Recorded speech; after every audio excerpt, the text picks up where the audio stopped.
এক পীতাম্বর ক্ষুদিরামকে নিয়ে লিখেছিলেন।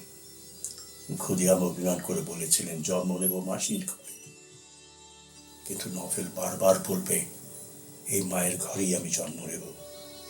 মা তার সহকর্মীদেরকে মিষ্টি বানিয়ে খাওয়ালো, মাথায় দোয়া হাত দিয়ে যুদ্ধে পাঠিয়েছিলেন, এবং এই মাই তার জীবন সামান্য হলো লিখেছেন। তারপর তার খালা, তার বোন, তারা কিছু কিছু লিখেছেন। তার সহকর্মীদের মধ্যে এত সাহসী যোদ্ধা ছিলেন, আজকে সত্যি অবাক হতে হয়। ভীরুতা, কাপুরুষতা আজকে যেন পেয়ে বসেছে আমাদের।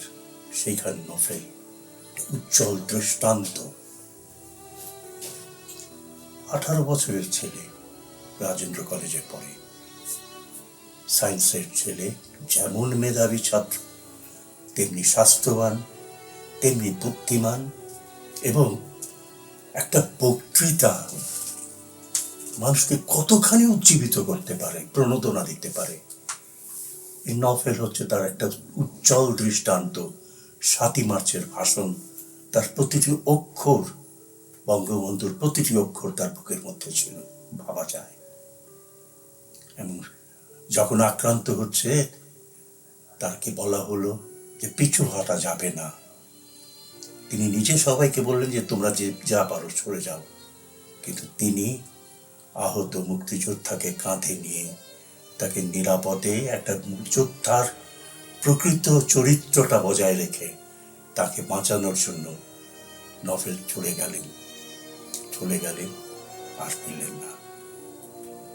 শেয়াল, কুকুর, শকুন শরীর এমন ভাবে বিকৃত করেছিল, চেনার উপায় ছিল না। নাকি কয়েকটা লাশ তারা নদীতে ফেলে দিয়েছিল। বাংলার এই আবহমান নদী, আমাদের ভাটিয়ালির নদী, তাকে আপন করে বুকে জড়িয়ে ধরে আছে। তার মা তো চেয়েছিলেন আমার বাবার মাথাটা একটু নিয়ে আসো, আমি ঘরে রাখবো। সম্ভব হয়নি। কয়জনের মাথা রাখবে বাঙালি? কয়জনের মাথা রাখবে? স্বাধীনতার জন্য এত ত্যাগ, ভাষার জন্য, সংস্কৃতির জন্য এত ত্যাগ বাঙালি ছাড়া পৃথিবীতে আর কেউ কোনদিন দিতে পেরেছে? নভেলকে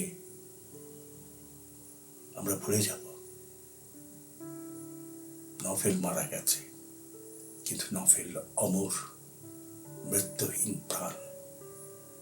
নভেল একটা দৃষ্টান্ত বাঙালির সাহসের, বীরত্বের, মনোবলের, আত্মত্যাগের, সহকর্মীদের ভালোবাসার জন্য, দেশপ্রেমের জন্য একটা উজ্জ্বল দৃষ্টান্ত নভেল।